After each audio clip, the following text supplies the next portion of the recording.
Welcome back in Boyd. to the Chris Mathis podcast. I'm your host, Chris Mathis. Glad to be here with you guys alongside my co-host, Spencer Mathis. Check us out on Twitter, TCM_pod, P-O-D. Instagram, TCM_pod, and YouTube as well. That's right, we're back on YouTube, TCM_pod. We have to start off this morning, or this show, with the fact that I was wrong once more with my hot take. I'm now 0 for 5?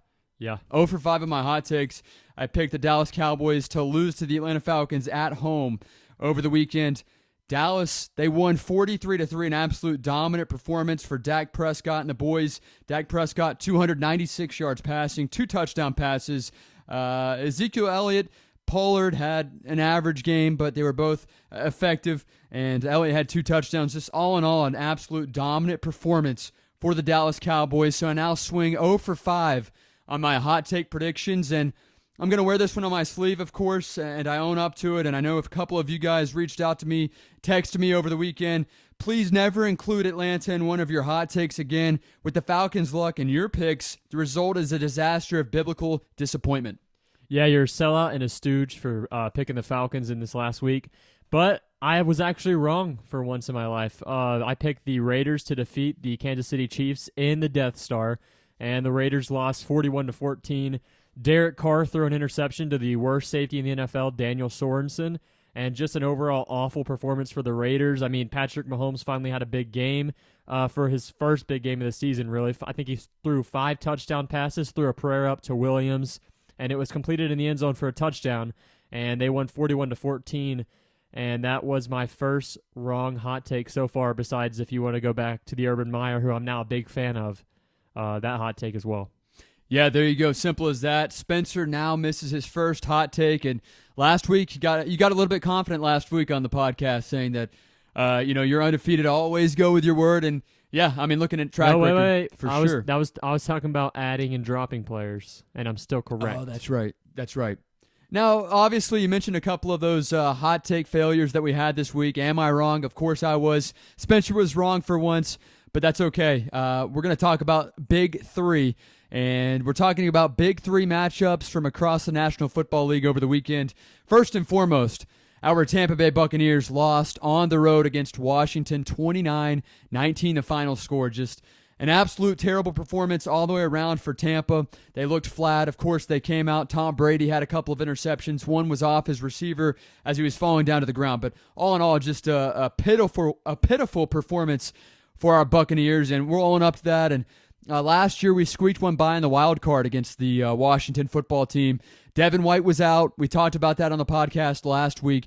But this week, Washington got revenge. Taylor Heineke got revenge on Tampa Bay, and he made us look foolish on defense.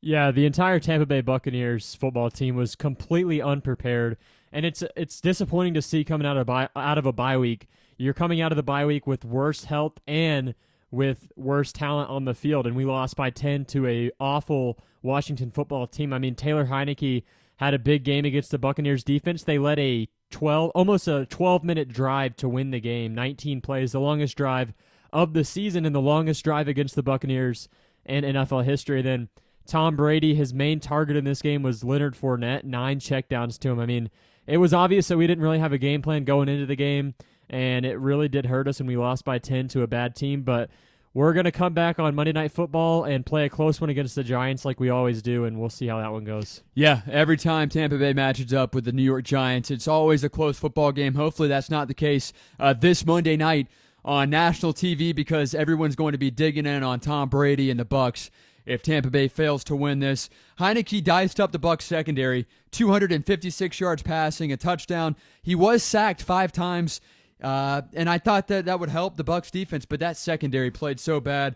They had a couple of guys with over 30 yards, 4 different receivers with over 30 yards, 2 different receivers with more than 50 yards.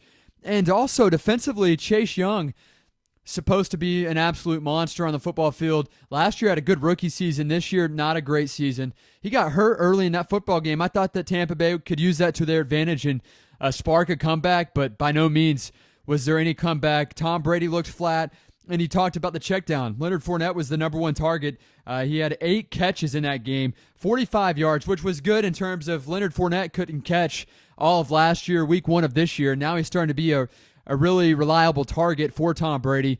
But Tom Brady missed a touchdown pass to Mike Evans on a streak inside the 30-yard line. Yeah. And that was tough to watch. Instead, he checked down to Leonard Fournette. And I know Tom Brady's a huge competitor. He wants to win every single football game. But after his poor performance and by his team's standards, they definitely did not reach and exceed those expectations that he has set for those Buccaneers. I feel like Tom just kind of – it looked like Tom kind of gave up in a way. It was one of those games where Brady comes out flat, and it's like that the whole game. I mean, it happens to every quarterback, and it happens to Tom twice a season. Last year we saw it in the Bears game and then the Giants game that followed that one, and we ended up winning the Giants game, but we lost to the Bears game where he held up 4 to show that it was 4th down and not 5th down after a turnover on downs. But as soon as I saw that Richard Sherman had gotten hurt in pregame warmups and was out for the game after finally coming back, I had a bad feeling about this game from the get-go. From last week's pod, I thought it would be a close game, and I thought maybe we'd win, but it ends up being that the Bucs lost by 10. It's not a big loss for Tampa Bay. They're still 6-3. Luckily, the Rams lost as well, but it could hurt in the big scheme of things in terms of the playoffs. Yeah, no doubt. Fortunately, the NFC South struggled. Yeah, the entire NFC really struggled this week besides the Packers. Yeah. Oh, yeah. Yeah, you're right. But for the NFC South, New Orleans lost to the Titans. Atlanta got blown out by the Cowboys. And Carolina, they won. They upset Arizona. That was huge for Cam Newton and the Panthers. Yeah, that's right. I said Cam Newton and the Panthers. He's back at quarterback. It looks like he's going to be the starter this week as well, but we'll talk more about Cam here in the next couple of moments. Game number 2 of the Big Three, Cleveland at New England. And what a game for New England. 45-7 the final score, a blowout. It was 24-7 at halftime. The game's not over. The Browns' offense struggled to do anything. I think that I counted they were 0 for 6 at one point in terms of third down. Dearness Johnson was still good. Mac Jones, very efficient with the football. And the Pats' running back combination is very, very good. And they're in New England. They're sneaky good. And they got a couple of different running backs that can kind of tote the rock, catch the football out of the backfield, do the whole 9 yards. And that's the thing with Bill Belichick. You just don't know who the lead back is each and every game. It could really swap Forever. up. It's been like this for years, too. Yeah, with Brandon Bolden, who's still and there. Garrett Blunt. I mean, yeah, they had him and Michelle going at the Stephen same time. Ridley, Yeah. Sony Michel.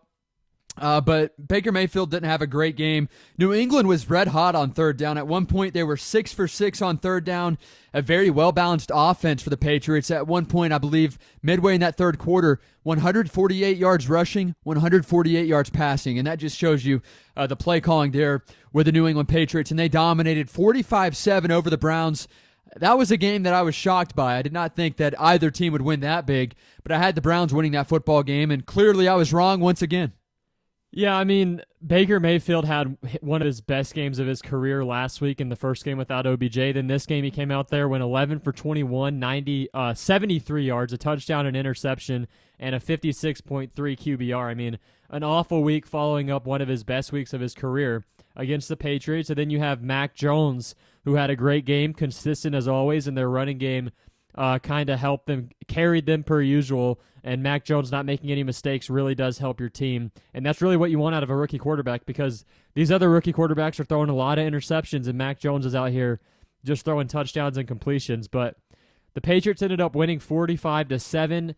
A big game for the Patriots to win, but I thought that I really did think that the Browns would play this one a bit closer than they actually did, but Baker Mayfield came out there and shit the bed. And ultimately they lost because of it. Yeah, Stevenson for the Patriots had a huge game rushing the football. We talked about that running back duo. Bourne had 43 yards. Bolden had 32 yards. But this Stevenson guy, Stevenson's very two good. touchdowns, man. Yeah. I Very really good. do like him. And he also had 4 receptions. So this guy is a PPR option in any fantasy league. And then Cleveland Brown quarterback Baker Mayfield got hurt once more. He can't stay healthy. It's like he's trying to force himself to get back out there on the field, and it's ultimately hurting his team more than anything because Brian Hoyer, granted he only threw 3 passes, he's a decent backup quarterback, and if Baker's not at least 85%, I think that Hoyer needs to start until Baker is 85% healthy because Baker, he went out early again in this football game, and that was kind of it. Hoyer is now on the New England Patriots at the moment. Oh, wow, yeah, okay. No, Case Keenum. Case Keenum had a big game. Same player. Yeah, same player. They both played. Case Keenum a little bit younger, a little bit faster. Case Keenum had 81 passing yards. He had more passing yards than Baker Mayfield in that game.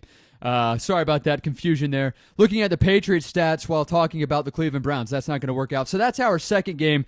The upset, New England destroyed the Cleveland Browns 45-7 over the weekend. And the final game, one that caught a lot of traction on social media, the Kansas City Chiefs going into Las Vegas and killing the Raiders 41-14. That was a shocker.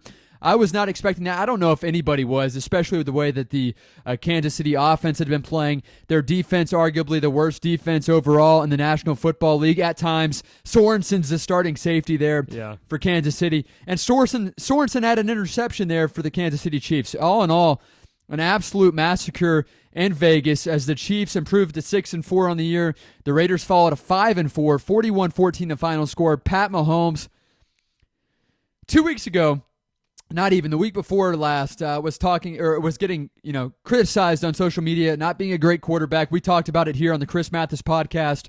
He's lost all of his quarterback mechanics. He's not very good in the pocket. This, that, the third, and he goes out there and lights it up. He finished with 406 passing yards, 5 touchdowns, no interceptions, no sacks either, and was dominant. Pat Mahomes, is he back? Are the Kansas City Chiefs back, or was this kind of a fluke and the Raiders underestimated the Kansas City Chiefs? Well, I was a bit surprised by this game because the Raiders did have the Chiefs' numbers over the last 2 seasons. I think they won 3 out of the 4 matchups. But, I mean, it was a game where Derek Carr kind of threw that interception and the game was over. Deshaun Jackson had a chance to bring him back into the game, runs away from his end zone and fumbles and brings the Chiefs back into the game.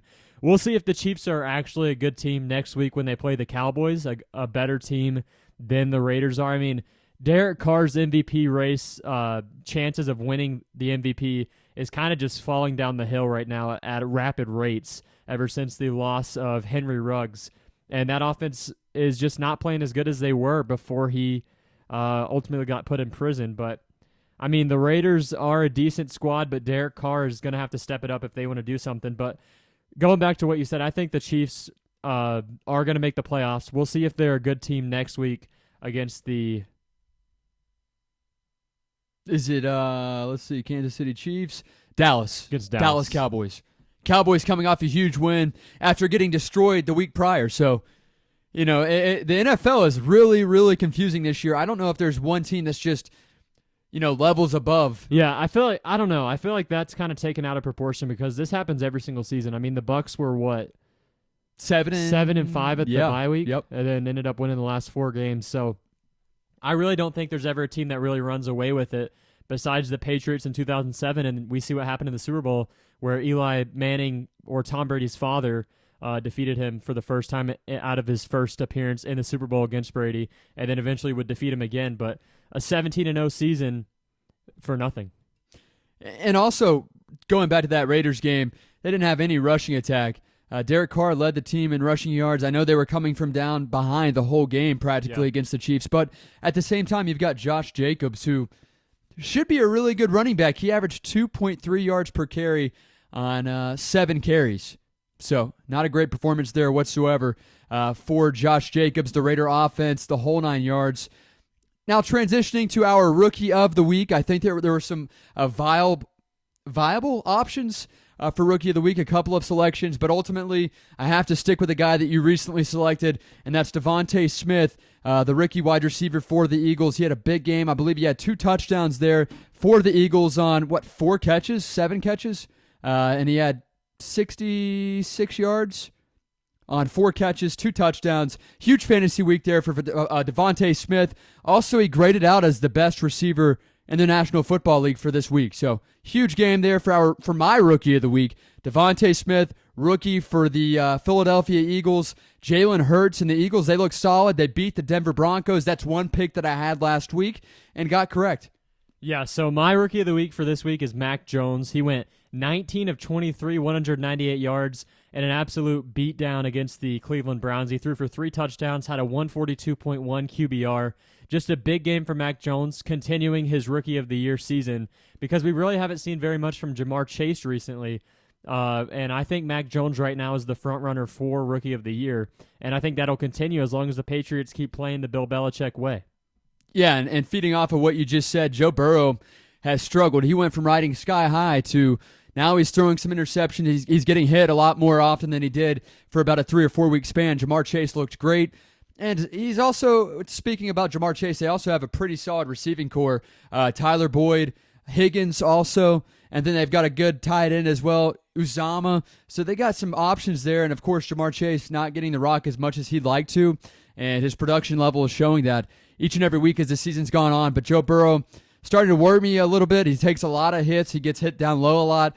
And he throws some interceptions, and on these interceptions, rather than learning from a couple of veteran quarterbacks, he's still chasing down the intercepting defensive player. He's trying to make a tackle. That's a great way to get hurt, especially if you're coming off of a blown knee last year in which he tore his ACL, tweaked his MCL as well last season. Yeah, you got to do what Teddy Bridgewater did, where he just ran away like Cam Newton did in the Super Bowl. I think that's the way to do it if you're a quarterback that has a chance of getting paid. So I don't think you should risk your body if the game's not close. That's the best call, is just take it easy. Tom Brady got a lot of flack for that, but it makes a lot of sense. You don't want to get no reason at all. Yeah, none at all. And especially when you weigh in the injury factor, but also the fact that your quarterback's going to get tired, because after they run this back for a touchdown or get a big chunk of yards, your offense is right back out there on the field within 2 or 3 minutes max. So I got to keep him fresh and have those guys going. Player of the week, I like to swap it up here and there. A couple of NBA selections, a couple of Major League Baseball selections for myself, majority NFL picks for my player of the weeks. But this week I'm rolling with Steph Curry, who is lighting up the scoreboard across the NBA. He had a huge week last week from the time that last week's podcast, Terrible Taunting, aired on Spotify, Anchor, Apple Podcasts, the whole 9 yards, to now. Steph Curry was dominant. Last Friday, he scored 40 points, going 9 of 17 from beyond the arc in their blowout victory over the Chicago Bulls. Then on Sunday, Steph Curry followed it up with an average game for Steph Curry, but a great game for 95% of the league. He had 24 total points, dished out 10 assists, so he had a double-double. Again, talking about Steph Curry as my player of the week, as the Warriors fell short to the Hornets, which is unusual, but Steph Curry didn't score the ball as much as he would like. 24 points. Again, that's great for the average NFL player, even a good NFL or NBA player. But yeah, not talking about football. I think that I know he's a big Panthers fan, but yeah, Steph would get destroyed out there. He's got to be happy Cam Newton's back. They both love to chew gum, so that's it. Yeah, great point. Mouthpieces. Yeah, mouthpieces, gum, the whole 9 yards. They're both great friends. They both like to go to Charlotte, the Bank of America Stadium, hit on the drums before the game and help get the crowd involved into each and every Panther game when they get invited. But Steph Curry also capped off a great week on Tuesday. He scored 37 points and knocked down 9 3-point shots. Steph Curry's on an unreal pace. He already broke the NBA record for single-season most 3 points made. He's going to break that record. He's on track right now to break that record that he's already previously set by 45 more threes than the previous record. He's a stud. He's lighting it up, and he's going to hope to be a big factor for the Warriors down the stretch. Klay Thompson going to be back as well. It's going to be filthy there in Golden State and what they'll have, down the stretch. So Steph Curry, my player of the week, averaged 34 points per game, 7.5 assists per game, a couple of steals, 1.5 steals per game over the last 3 games for Steph Curry. What an awesome job for Steph Curry. And just when you think that the Warriors are done after a 2-year spell, they come back and Steph Curry leads the charge. Yeah, I really like the pick of Steph Curry. I mean, a player's doing good whenever I see it and I actually want to watch an NBA game, because good point. I do not care anything about the NBA regular season, but Steph Curry is making people that don't really care about the NBA go over there and watch his games, because he's going to break a lot of records this season if he continues at this pace. And the Golden State Warriors, I think 12-2 right now, awaiting Klay Thompson to come back. I think they're only going to get better. Steph Curry's numbers may go down with the return of Klay Thompson, but the team performance is going to be very good. But moving on to my player of the week, I always pick the NFL because NFL is my favorite. You guys don't watch hockey. So I've got Deebo Samuel. He went 5 for 97, a 38-yard rush touchdown as well. 2 total touchdowns, just a big game for Deebo Samuel. The rack god. I mean, after the catch, I don't think I've seen a better receiver than him. Maybe Cooper Kupp is a close second, but he breaks so many tackles. I mean, they even lined him up in the backfield, and he ran for a touchdown. He is a very good player, and I think he's top 3 in the NFL right now for receiving yards. And here he is out here running the football, catching the football, breaking tackles. Just an all-around fun player to watch. And I think he's only going to do better as the stretch Down the stretch. As the season goes on. The 49ers right now, they do have a chance at the playoffs if Jimmy Garoppolo can play how he played against the Rams, but I don't know. I think if they do make the playoffs, Deebo Samuel's going to play a big part in that.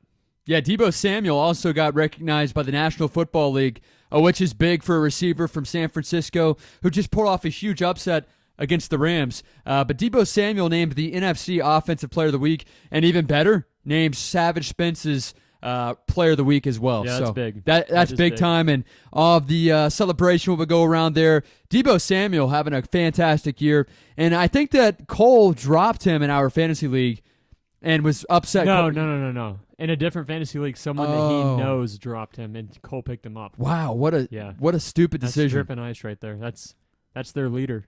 That is their big leader. Decisions. Which leads us perfectly into our next segment, the Shankarooski segment, brought to you by Drip and Ice. They have an awesome collection out right now for limited time. Here's a quick look at the website. If you guys are on YouTube, go check us out. TCM_pod, all capital letters. But look at this stuff. These just came out this week. Limited edition hoodies, Shredski hoodie, the classic cone hoodie, Lucky 7 cone hoodie, and creamsicle hoodie right there on dripandice.com. Forget the G. But we're going to get hooked up with some gear here shortly, courtesy of Drip and Ice, and glad they have brought us our Shankarooski segment of the week once more. And we had quite a few. I will say that National Football League kickers, professional kickers, they're getting better. Yeah. They are. Yeah, the balls they're losing air. I mean, like a lot of the quarterbacks, they're getting dumber. The ball's losing air. Air's coming out of the quarterbacks' heads, besides Mac Jones, who is a very smart man and a very good quarterback and has some big ears as well. Almost too smart until he almost broke Brian Burns' ankle a couple of weeks ago. But talking about the Shankarooski segment brought to you by Drip and Ice, a couple of weeks ago we saw 23 total missed field goals. That's extra points, that's field goals combined, whatever.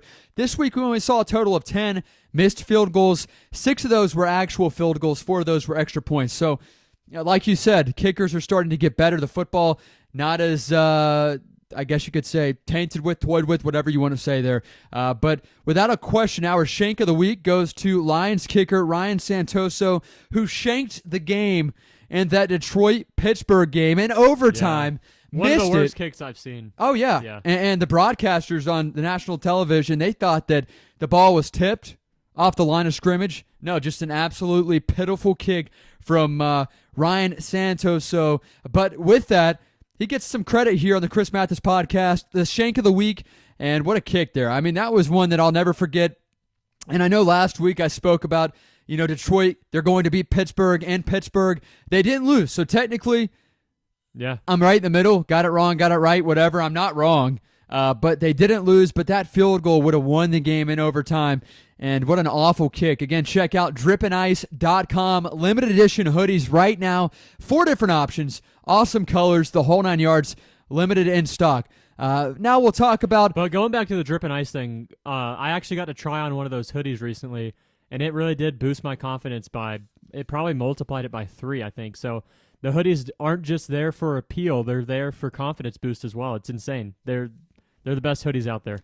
Yeah, without question, and I think that hopefully your player of the week, your pickup of the week, and your hot take will be hot due to those hoodies brought to you by Drip and Ice. Now we're going to transition to our To the Moon pickup player of the week. I have a lot of fun with this. Really enjoy trying to give my advice, my professional advice to all of you fantasy football players out there. But I've hit big on a couple of these. Cole Beasley, not a big hit last week. He struggled. That does come with the fact that he only saw the field 9 plays, caught 3 passes in 9 plays. Stephon Diggs for the Bills had, 15 targets? Went off for Buffalo. Yeah. But my pickup of the week goes to rookie tight end, not Kyle Pitts. I know you're shocked. It's Steelers tight end Pat Freermuth. Freermuth. F-R-I-E-R-M-U-T-H. Very unusual name there. Almost like Usoma for the Cincinnati Bengals. But check out Steelers tight end. He had 9 targets last week and brought in 5 of those for 31 yards. Now get this, in terms of fantasy, over the last 4 weeks he's averaging over 13 points per game, which is huge. He had a game of 21, a game of 16 in there too, and he's only owned in 51% of fantasy football leagues. So Pat Freermuth is going to be playing the Los Angeles Chargers this week, and he's got to make up for his mistake in overtime. With under 30 seconds left, the had a fumble. big catch, fumbled the ball, set up his team in field goal range, and fumbled it. And I think that Pat's going to redeem himself this week against a solid Chargers defense. And go ahead and lock it in. Pat Freeman for 15 fantasy points this week. I'm backing him. I picked him up in my league, and he's starting, of course, with the fact that Tyler Higbee, tight end for the Rams, is out, as is 1/5 of my team because the Rams are on their bye week. Yeah, he's a very good tight end, and the Bucs were actually looking at drafting him in this past draft. Bruce Arians said that he was sad that they didn't get him. I think he's going to be a very good tight end, but last week my pickup was OBJ. I didn't think he was going to play at all, so can't judge my pickup yet, but he did completely screw up the Rams' entire franchise. I think they're done. This is not an overreaction. They are not even going to make the playoffs. Matthew Stafford is what Cole Wright calls him. And I think he's right, honestly. He's fallen by the wayside the last 2 weeks, kind of like Tom Brady has, but I just don't think Stafford's going to recover because OBJ's on the team. But I think OBJ's going to do good. This is very contradicting, but I think OBJ is going to do good. How good? What's your measure of good? Is it 10 points a game? 10 fantasy That's points? Good. Okay, we're talking fantasy. But this week, my pickup is Cam Newton. If you have Matthew Stafford on your team, he has a bye week this week. I think you were just talking about the Rams bye week. That's going to affect a lot of people, especially if you have Cooper Kupp or players of that measure, even their defense, a very good defense. But I've got Cam Newton this week. He had 11 points. 11.9 points as a backup quarterback to the XFL P.J. Walker. And how many he played? What, 8 plays? He touched the ball twice in the first. His first 2 touches were touchdowns, a run and a pass. And I really do think he's going to help the Carolina Panthers team just boost their morale because he's really just a great motivator, and they're a better team with him than the man that sees ghosts all year round. So I've got Cam Newton this week. I think he's going to go for near 20 against his old head coach Ron Rivera against the Washington football team. I still don't think they're a good defense, even though they played well against the Tampa Bay Buccaneers. I've got Cam Newton this week. You should be able to pick him up. I don't think people are going to look at picking him up yet, but I would go ahead and pick him up this week because I think he's going to have a big week. And if you don't pick him up or anybody picks him up, you're not going to be able to get him next week. So Cam Newton is my fantasy pickup of the week. I'm guaranteeing 20 points. Guaranteed lock in 20 points, and that's because of that Drip and Ice hoodie that he tried on. Carried on the confidence. Now, Cam Newton not only helps build team morale on the sidelines. I saw a video of them huddled up after he scored a touchdown, and he's giving these guys a pep talk like he's been there for 5 years. I know he spent a long time there, but he was there, 2-3 days of practice? Yeah. And already took over as the leader of the football team. Sam Darnold looks on, not only seeing ghosts, but seeing his replacement too. And I know that Cam Newton's also helping to sell the Carolina Panther tickets. Stephen Piero, a huge Panther fan, bought tickets for this Sunday's game as they play against Washington in Charlotte. And he made a great point. He's the best quarterback available for at least the next 4 to 6 weeks, and they have a shot at that last wild card spot, especially after a big-time surprise, a shocker, over the Arizona Cardinals. Granted, Kyler was out. Kyler Murray was not playing in that game. DeAndre Hopkins was out in that game. A few other guys were out too, but that was a huge win for Carolina on the road against Arizona, and I think that Carolina, they have a serious shot to turn things around. Christian McCaffrey's back healthy. For how long? Lord knows, but you give him the rock, and obviously Cam Newton has some more targets now with DJ Moore, Robbie Anderson, CMC there in Carolina, so things are looking good there, and I know that one thing that's not looking good based off last week are the Atlanta Falcons. I picked them for my hot take of the week last week because I thought that they would beat Dallas on the road. No can do. I know I got a lot of hate for that pick, and my luck mixed with the Atlanta Falcons' luck just did not stack up. Let's swap it up, and let's say that in this game on Thursday Night Football, the Atlanta Falcons will beat up on the New England Patriots at home on Thursday Night Football for my hot take. 6-4 Patriots come into Atlanta, and they're going to lose 100% to the New England Patriots here in Atlanta, Georgia. Guaranteed. Matt Ryan Jones has to bounce is about back. to throw an interception. You think so? Yeah, he'll throw one. Check down Charlie. To A.J. Terrell. He'll pick it off. Okay, there you go. Matt Ryan, going to throw for 250. 2 touchdowns, 1 interception. This is my hot take, not yours. 105 Okay. QBR, but they're going to lose. So this week for my hot take, I've got Cam Newton. I would go ahead and pick him up. It goes along with my fantasy pickup. Everything is tied into Cam Newton this week. I do think he needs a haircut, but I do think he is going to be a god out there on the field this week, Super Saiyan-like. I'm expecting to see 3 dabs in the end zone this week, hopefully.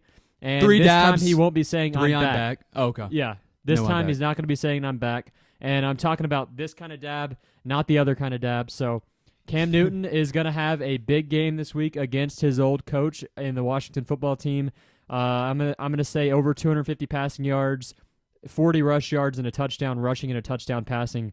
Maybe even 2 passing touchdowns, 1 to Anderson and 1 to Christian McCaffrey, because I've already seen this game in my head. This has already played out, and I know the future. A big-time segment here on the Chris Mathis podcast is our Pick 'em Up, Pick 'em of the Week. Pick 'em up! There you go, all aboard, baby. And with that being said, last week I did terrible, but I did pick a couple of games that were shockers. Of course, Philadelphia being one against Denver. I was happy with that one. A few other ones. But we're going to tally those at the end of this month. Let's go ahead and get into our Pick 'em Up, Pick 'em of the Week.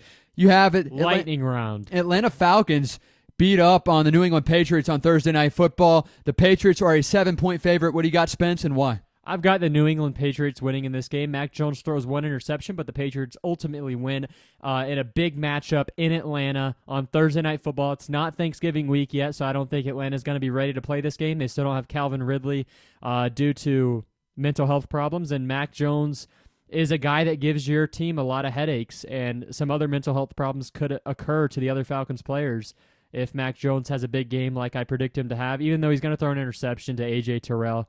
I mean, it's already happened in my head. It's going to happen in real life, so just count on that. But New England's going to win this game by 10. San Francisco travels to Jacksonville. The heat of the sun still follows them everywhere they go. They're heading down south to Jacksonville, Florida. 2-7 Jaguars host the 4-5 Niners, coming off of a huge win against the Rams.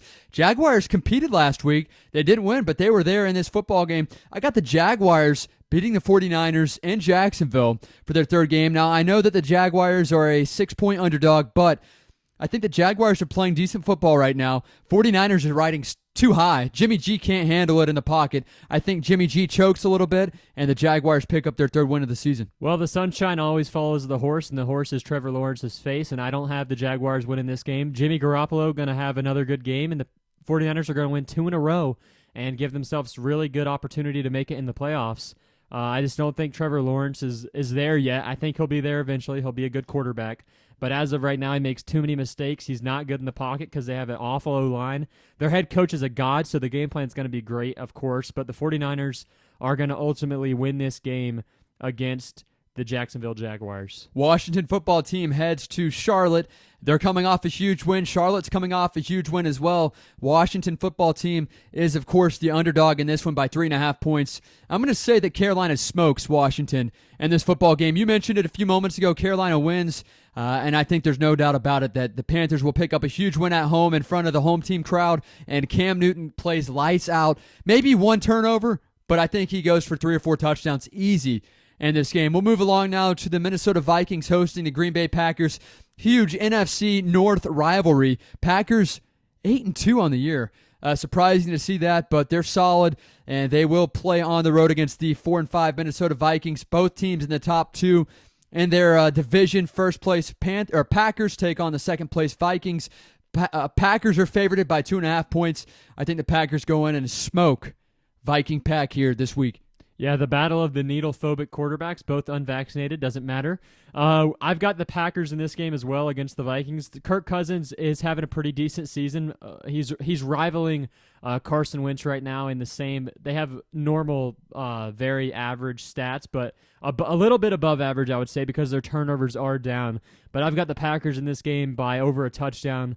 I just think the Vikings are going to play a good game against the Packers, and I don't think Aaron Rodgers is completely back from his COVID stint. He is back playing on the field, but he's not completely physically back. He hasn't done the discount double check just yet. We'll see that this weekend. Jamal Adams did the discount double check after he intercepted him this week, though, so it could be stolen away from him. So hopefully we'll get to see him do that this week after a 10-yard rushing touchdown against the Vikings. But I've got the Packers in this game by 8. Browns come off a huge loss, 45-7 against the Patriots last week. They host the Detroit Lions, who tied up with the Pittsburgh Steelers at 16 in overtime last week, and the Browns an 11.5-point favorite. I think the Browns wax them. They have to come back, even if Baker's a no-go or if Baker is a go. I'm not a huge Baker fan. Either way, I think the Browns smoke Detroit and easily cover that 11.5 spread. Yeah, the Browns are going to be smoking that Detroit pack. They're going to be beating them by at least 15 in this game. I don't care who's the quarterback. It could be Matt Ryan. It could be Baker Mayfield. It could be Brian Hoyer. It could be anybody in the entire NFL that's not even on the Browns, and the Browns would still beat the Lions because the Lions are just not being able to bite kneecaps off. I mean, their head coach did call plays this week, and they ran the ball. The most I've ever seen a team run a ball. DeAndre Swift had a big game, but I just don't believe that the Detroit Lions will beat the Cleveland Browns because the Browns just got absolutely embarrassed by Mac Jones, the white god, at quarterback, the rookie of the year. And I think the Browns are going to have a bounce-back game regardless of who is the quarterback in this one. Again, talking about our NFL pick-em-up of the week right here in the Chris Mathis podcast, a little over halfway through in our lightning round. The Buffalo Bills, a 7-point favorite over the Indianapolis Colts this Sunday afternoon. I've got the Bills coming in here and continuing with their dominance. I thought that they were a playoff, or not playoff, of course they're a playoff team. I thought they were a Super Bowl potential contender this year. They started off slow. Now they're starting to hit their stride. I think they destroy Carson Wentz. And when you weigh in your decision here, Spencer, and weigh in the 7-point spread, remember that Carson Wentz, he has bad ankles. Yeah. I've got the Buffalo Bills in this game. I do believe the Bills will win this. I don't think Carson Wentz is going to have a big game. They struggle against the Jacksonville Jaguars. The Buffalo Bills had a big game. And Stephon Diggs also went for 160 yards in a touchdown. I've got the Bills in this game by at least 2 touchdowns. Eagles are a 2-point favorite at home this Sunday against the Saints. I think the Saints come in, they beat the Eagles. The Saints need to win bad. They need to win badly. I believe they've lost, 2 or 3 in a row. They must win this game. Granted, it is on the road, but Trevor Siemian's been decent. I haven't been disappointed in Trevor stepping up in place of Jameis Winston. Yeah. I'm going to have to go with New Orleans in this game. I think Jalen Hurts is not a great quarterback, and if Devonta Smith had a better quarterback, he would be the rookie of the year right now because I think he's the most talented receiver out of all the receivers in the entire NFL as a rookie. But I've got New Orleans in this game. Trevor Siemian, not to be confused with something else that sounds like that. I think the Saints are going to win this game by 7. It'll be close. Taysom Hill will run for a touchdown, and Siemian will throw for 1 and an interception. But I've got the Saints pulling out the dub. Marquee matchup this Sunday at 1 o'clock. The New York Jets host the Miami Dolphins. What a game there. Both teams have 7 losses. Both teams are in the bottom half of the AFC East. I think that the Jets, do they pick up a win with Joe Flacco at quarterback? Your boy Mike White, White Lightning, is not playing in this one. Joe Flacco, the starter for the Jets. The Dolphins need this win or else Tua is going to hit the bench once again. I think the Dolphins come in. They're a 3-point favorite, and they probably win by 6 or 7. Yeah, I've got the Dolphins in this game as well. I mean, Mike White fell from grace very fastly. The Merchants of Doubt got him. Right after he said he was going to. He should have been the number 1 pick Yeah. in the NFL, and he definitely did not prove it. Unless you're looking at number 1 quarterbacks such as Matthew Stafford. If you compare him to Matthew Stafford, he was correct. I think they're on the same level, obviously. But I've got Miami in this game. The left-handed stud out of Alabama, Tua Tagovailoa, is going to have a big game against the Jets. The Jets defense gave up 10 yards of play last week. Very sad considering they have a former defensive coordinator as their head coach in Bob Saleh. But I've got the Miami Dolphins in this game based off of Tua and the strength that he has in that left arm that he doesn't really have. Yeah, he's got a hurt finger, too, seriously, in his throwing hand. Now, the Chicago Bears will host the Baltimore Ravens. Ravens a 4.5-point favorite. They're coming off of a shocker loss to the Dolphins this past weekend. I think that the Bears get destroyed in this football game. I'm going to give you a score in this one. I'll say 34-17 Ravens over the Bears in Chicago. Again, the Ravens a 4.5-point favorite. I think they win by a clear 17 points in this game. Yeah, I've got Bears, Ravens. Yeah, I know. This is a tough choice, actually. I've got the Bears in this game. I've got the Bears in this game. Yeah, I mean, Justin Fields says that the NFL speed is slow for him. He doesn't feel any transition, any growing pains going into the NFL, and I think he's going to outshine Lamar Jackson, who just lost to the Dolphins, who will beat the Jets, meaning that the Bears will beat Baltimore because the Dolphins will beat the Jets this week. Those games are very close together, and they interact with each other like a Rubik's Cube. And because the Miami Dolphins are going to beat the New York Jets, the Chicago Bears will beat the Baltimore Ravens. Two fast quarterbacks going at each other, but not playing each other defensively. I see that. Big game. I see the crystal ball right now. Continuing with our lightning round of the NFL Pick'em of the week. The Titans host the Texans, 10-point favorite. Tennessee Titans, definitely not Houston. They're the 10-point underdog. I think the Titans win this football game 34-13 over Houston at home. Their defense is unreal. Their offense is still clicking even without Derrick Henry, the entire offense. They proved me wrong this past week. They have 3 different running backs that can run the rock, and they do a good job there in Tennessee. The ageless wonder, Adrian Peterson, coming out against the Houston Texans. 6-game win streak for the Titans, but it's all going to go to waste this week. The Houston Texans will defeat the Tennessee Titans on Sunday at around 4 p.m. Eastern Time in Tennessee. The Houston Texans, Davis Mills or Tyrod Taylor, we don't care, are going to go out there and absolutely demolish the Tennessee Titans by at least 3 points. Unreal. Hot take. Hot. Holy, I feel the radiation. Take that hoodie off. Continuing with our pick 'em of the week, the Raiders host the Bengals. The Raiders are a 1-point favorite over the Bengals. Bengals are struggling, but I'm going to go with the Raiders. Same teams. Yeah, they're very similar. I'm going to say Raiders simply because they're the home team. They're coming off of a big-time loss at home against the Chiefs. No excuses for Derek Carr in this one. I don't know, Chief. I'm going to have to go with Cincinnati. I think that Joe Burrow is a better quarterback at the moment than Derek Carr. Derek Carr has been struggling, and when he struggles, he's been known to throw up ducks to the worst safety in the NFL, Daniel Sorensen. The Cincinnati Bengals have a good safety in Jesse Bates, who will intercept Derek Carr in this game. I've already seen it through the crystal ball that Chris was just talking about, and I've got the Cincinnati Bengals and Joe Burrow going down there and burrowing down in L.A. I like that. against the Vegas Raiders, not L.A., Las Vegas, Sin City. Derek Carr's going to fall. He's going to lose his religion in this game. Man. Yeah. That's going to take a lot, but hopefully it's a good game. It's a huge storyline. The Kansas City Chiefs will host the Dallas Cowboys this week. Both teams coming off of huge wins. We'll see which team is a contender and which team is a pretender. I think that Dallas will probably want this game more than Kansas City. Yeah, this will be a fun game to watch. I really do like watching Dak Prescott shine at the 4 o'clock hour. I think he's a great quarterback. I like to watch him run around. He's got big thighs. Not sus.